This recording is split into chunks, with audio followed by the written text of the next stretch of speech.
Greetings, everyone. So quiz 13 will be on trees, but there are no real big problems. So I mean, whereas I normally ask only one question on a quiz, I will like 2 or 3 questions on this quiz, but they're smaller, less deep questions. But okay, I'll go over several ones. So the first picture you see here is a graph, and question is this a tree?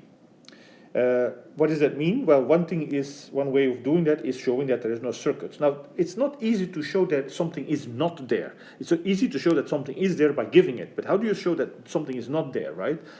Well, okay, sure. It looks like to me that there is no circuit, but how do you know really? Well, there is one important theorem that we can use here, and that is, so I'm going to write the theorem here is, so G, if we have a connected graph, G is a graph and it's connected, but that is something we're always going to assume, okay? True, if it's a huge graph, it's hard to see whether it's connected or not, but for us it's clear here it's connected, everything is, there's always connection here. Then we know that it's a tree if and only if and only if, so that means that is the criterion to check that it's a tree, the number of vertices is one more than the number of edges. Okay, so it's just a counting argument. So the question is this a tree? The answer is, well, let's see, what is the number of vertices here? Well, sorry, I always use this. I told you, I'm very often confused between the two notations. The book uses this notation, but very often you see this cardinal notation here, this sharp notation, sorry. So how many vertices are there? 1, 2, 3, 4, 5, 6, 7, 8, 9, 10, 11, 12, 13, 14 vertices. And how many edges are? So it's just a counting argument. 1, 2, 3, 4, 5, 6, 7, 8, 9, 10, 11, 12, 13. So that just counting the vertices and edges confirms that it has to be a tree. A tree has this property, that there is one less edge than there is vertices, but it's also characterized as a tree, at least when it's connected. So yes, we know this is a tree. So now I could also ask you, draw this tree, draw tree by choosing f as a root.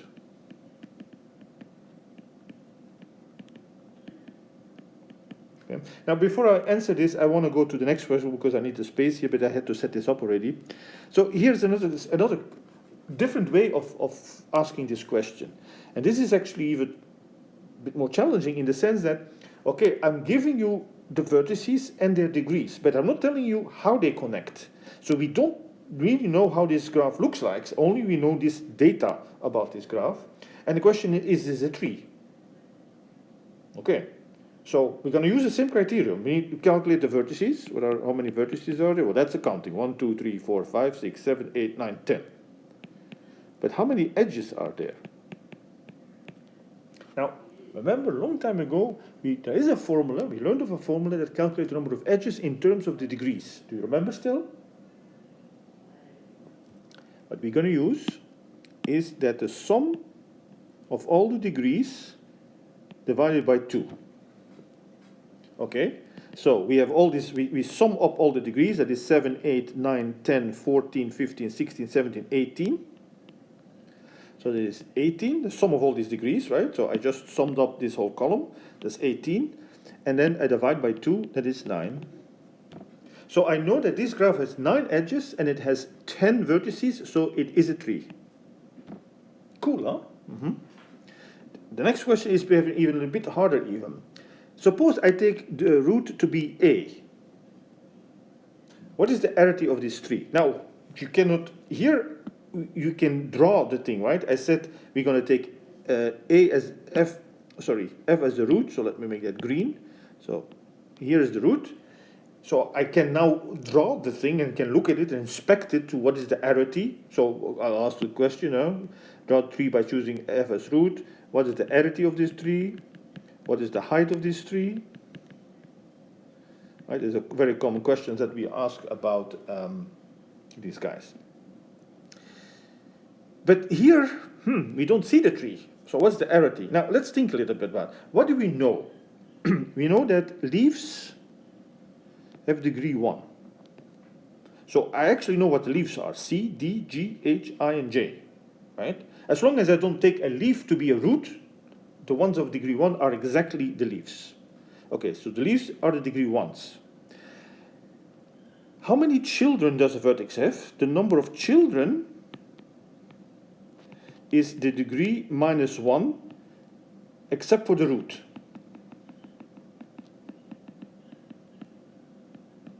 Right? That's how you calculate the number of children. Because remember, if this is a particular parent and it has like several children, it also, of course, itself has a parent. So the degree is, this is the degree, the number of children, plus this one edge that goes up. So the number of children and the degree differ by 1. Okay. So B, let's look at, this is the root. And so, okay, so what is the number of children of the root? Is the degree. Okay, so the root has the degree 3, that means 3 children. This is not a root, therefore it has 4 minus 1 children. This is not a root, therefore it has 4 minus 1 children. And these are all leaves, they have 1 minus 1, 0 children, so that's what makes them leaves. So we see that all of them have 3 children, so this is arity is 3. And in fact more, it's a full ternary tree.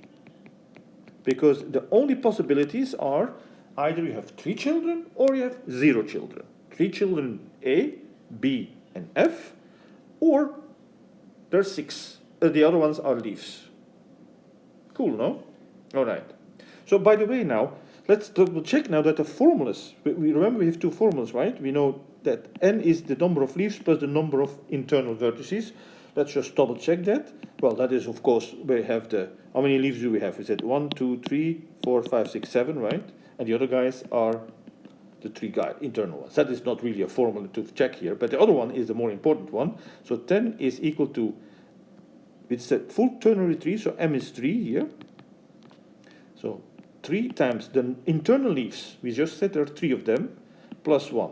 So again, the formula fits. Of course, that's not really a question, right? I'm just showing you that the formula fits. So, okay. So you see, it depends a little bit. There's other ways of giving a graph. I could give the graph by an adjacency matrix or adjacency list, and then you could try to figure out same problem. Okay, so let's go back to the drawing of this tree here. I need a bit space, so I'm going to erase all this. Don't need this anymore. So draw this tree with root, let's be a bit more perhaps. That'll get rid of everything because I have to do one more. I'm going to do one more problem anyway, so I need more space. Okay. All right. So let's draw the root. So here is going to be f. I'm choosing f as root, right? So this is going to be f. Okay. So then, what are the children of f? It has 1, 2, 3 children. So let's make them a little bit apart, that we don't run into drawing problems. Okay. So the roots are, the children are E, G, and H. Does it matter how to write them? No. Once you choose to write them, you have kind of created a certain ordering of the children. So these are called ordered trees. And we will use that later. In some cases we need that, but especially we need this when we talk about left and right child. It's often what we will do. You'll see when we talk about decision trees and game trees, and so that it becomes important. But here it doesn't really matter in which order I write them. Okay, so E is actually a leaf. Okay, right, let's first draw the children connections. E is a leaf. G itself has one more child. That is D. Okay, and H, what about H? It has 3 children.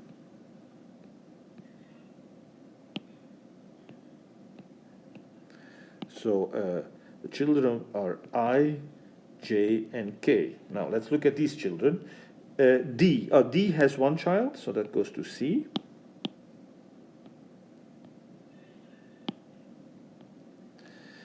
And that in turn has a child two children, A and B. Well, perhaps let me write it that way. It's try to make it a bit pretty, symmetrical. Okay, so this would be A and B. So A and B. I is a leaf. J has one child, that is M. And K has two children. Okay, so I'm going to have to do it this way a little bit. L and N. All right, that's the tree. What's the arity of this tree? So now remember, we have to count the maximum number of children. This has 3 children. This guy also has 3 children. This guy has 2 children. Most of them have 1 child or 2 children. So the highest number that occurs is 3. Oops.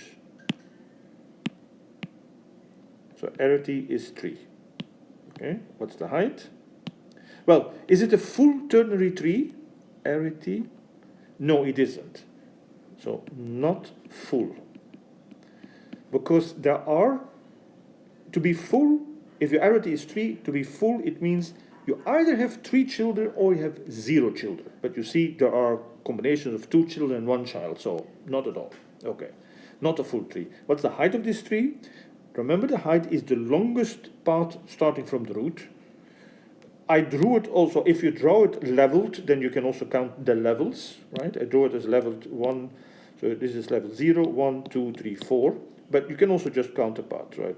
This is one of the longest parts, and this 1, 2, 3, 4. You could say perhaps this way, 1, 2, 3, perhaps 1, 2, 3. So you see the height is 4 here. Okay? The number of leaves, and so since it's not a full tree, we cannot exactly calculate the number of leaves. Well, of course, we can see how many leaves there are. Just as an addition, that something that we studied today is we know that we also have this inequality. Let's just verify it. So L is the number of leaves, we haven't calculated them yet. 1, 2, 3, 4, 5, 6, 7 leaves. Okay. Is that less than M? What is M? We said that is 3. And H, the height is 4. Yes, clearly, that is much less than 81.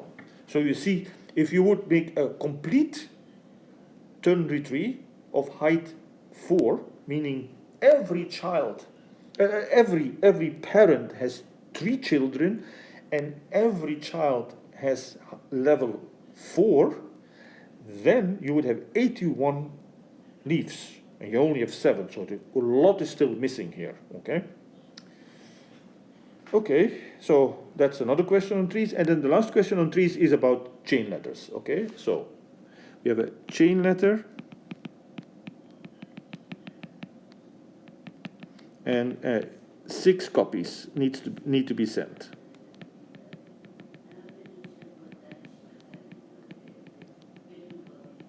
So let me repeat what happens here, right?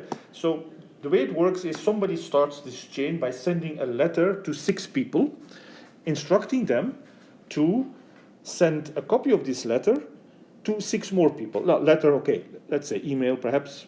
Let's be a little perhaps more up to date. So and so on. So if you comply, you send 6 more emails to 6 friends that you have. And they with the same instructions. Now, if you receive such an email or letter, you can either comply or you say, "Forget it. I'm not wasting my time with that." And I gave you an example where this can be monetary schemes, where you can actually make money. That's I think in the homeworks I discussed one of these things. But here, let's just say, very often these things are like, how to call it? Innocent, in the sense that they just say, oh, spread the joy, and if you do this, you feel so happy, and it makes your life better, and so on and so forth. So that's the setup. And the assumption, which is not 100% guaranteed, is that nobody gets a letter twice, right? So as I said, you could implement that by kind of keeping track of whomever has already gotten this email, and then you're forbidden to send. If you're going to send it to 6 people, you cannot put any people that are already in the chain. So, but let's say statistically, if these things don't go on forever, of course, if they go on forever, we've seen that also in the homeworks, then you would exceed the population of Earth, and then, of course, people are going to have to send it to somebody that has already gotten one. But in normal standard scales, nobody gets the same. So what this means what? So, okay, here's two questions. So, question A, 176 people did not comply.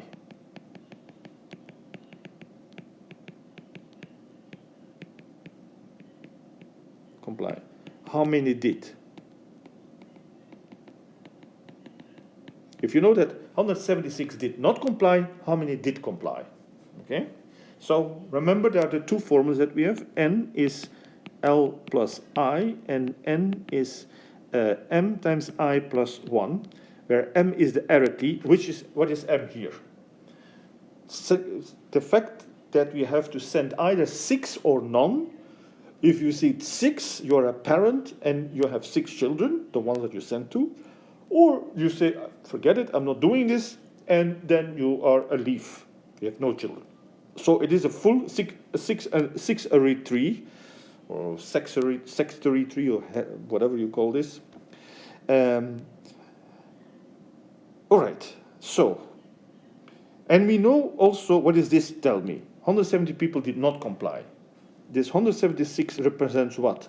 That represents exactly as I said, the leaves, the ones that did not send a letter out. So we, as very often is the case, we look at these two combinations. So we have 176 plus I is 6I plus 1. Remember, M is 6. And then we solve. So we bring the 1 to the other side, that's 175, and the I to the other side, that's 5I. So 175 divided by 5 is I, and we see that that is 35. So 35 people, what does that mean? Sorry, I is internal, which is, so many did, this is I, right? The internal ones, the one that did send the letter, that is 35, including the person that initiated the whole chain letter. Okay. But I could also say, okay, 131 did comply. How many didn't?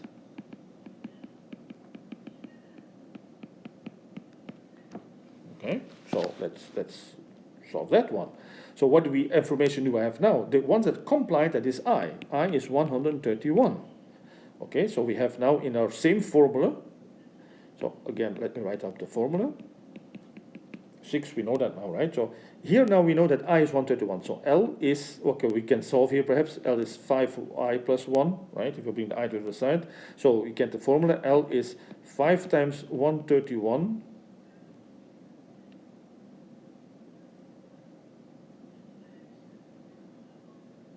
Yes.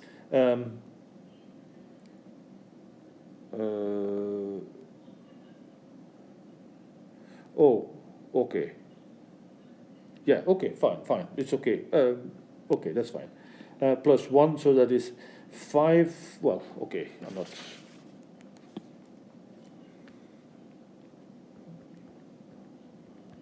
(655) plus 1, that is 656. So they didn't comply are exactly the leaves, that is 656. Okay, and I actually formulated the problem incorrectly. But I wanted to do something else, but it's correct. Say 131 letters were sent.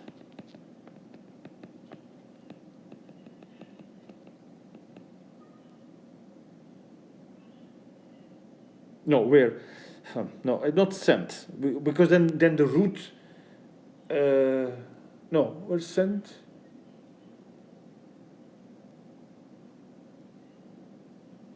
No, I want to say 130. What is it that I'm trying to say here? 100. Let me say it this way. Okay, the formulation of this you have to be a little bit careful. 131 people were involved. So either they sent or they received a letter. So don't make distinction between the ones that send and the ones that receive. In other words, what does this quantity represent? N, right? So this is N. Okay. So what do we have here now? Well, we know that n is L plus I, which I don't know what it is. This is 131, so we have 131 is L plus I. On the other hand, we know that 131 is 6I plus 1. Are you following this? Okay, right? N, 131, 6I plus 1. So I can...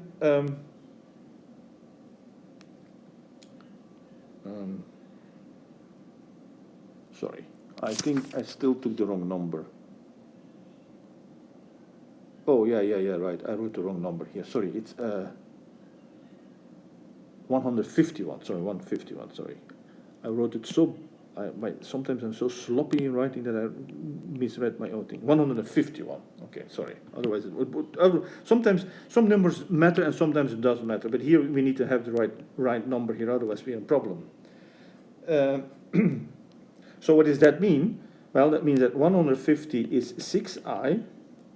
So okay, the question is, let me ask, how many did not comply? So I'm telling how many were involved, how many of those did not comply. That's the question. Okay. So we have the two equations, so we fill in what we have, and then we see what can we solve. We can solve the second equation. The first equation has two invariables, so cannot do yet anything with that. So we do the second equation, and so we see that 150 is 6I, right? So I is equal to 150 divided by 6, which is 25. 25. Okay, so I is 25. Now, is that the question? No. The question is how many people did not comply. This would be L. Okay, so what is L? Well, I can solve here. L is 151 minus I. So that is 151 minus 25, which is 126 people. So you see that actually there's always a lot of people that don't reply always, because otherwise if they would, then the numbers would really start blowing up. Okay, so in this type of question, there are the two formulas that we have here, and I could give you situations where, you know, it's enough to know one of these quantities. Well, that's not really true. You also need to know the arity. So I could perhaps even conceive, I haven't conceived of it, but I'm just making it up. I could tell you, okay, a chain letter has been sent out, and so many people complied and so many people did not comply. So what was the error? How many letters were you supposed to be sending out? Okay, I could ask that too, right? Can I try it on the fly here? I'm gonna make the question. I'm gonna make you a question like that. So, but I have to. I cannot just take arbitrary numbers. Okay.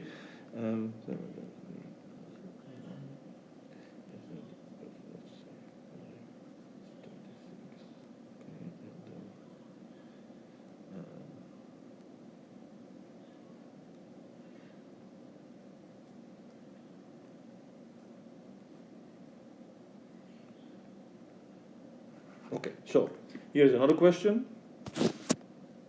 So a chain letter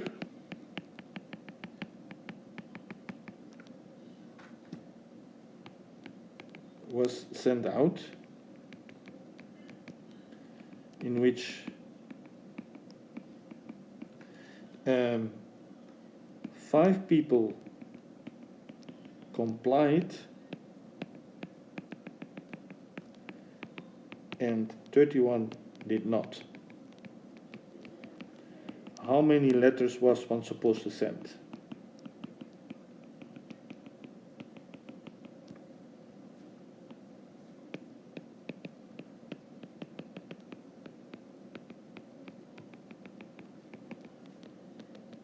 And the setup is always the same, right? The chain letter, everything. You either do it or you follow the rules, or you don't at all. You don't send anything. Not something that you go in between. And also, we always assume that nobody gets twice a letter. Okay, so let's see what we have here. 5 people were 5 people complied. What is that supposed to? That is I, right? The internal vertices. and 31 did not. That's the number of leaves. So how many people involved? Well, that's very quickly. That is 36 people were involved. So what is the outstanding equation that we have? N is equal to mi plus 1. So n is 36. M, it's the one that we don't know, but we know 5. The internals is 5, so 5m plus 1. So we see that is 35 is 5m, and we see that m is 7. So you were supposed to send 7 letters in this kind of scheme, if you want. All right, that should prepare you for all possible questions that I'm going to ask. On the quiz, I promise you they're not, you see they're not that long, right? I did quite a lot of them, but they're not that long. So I almost assume that a quiz would take up to half an hour for you to do it, but you have a whole day, so you can spend as much time on it and double check, triple check, quadruple check your answers.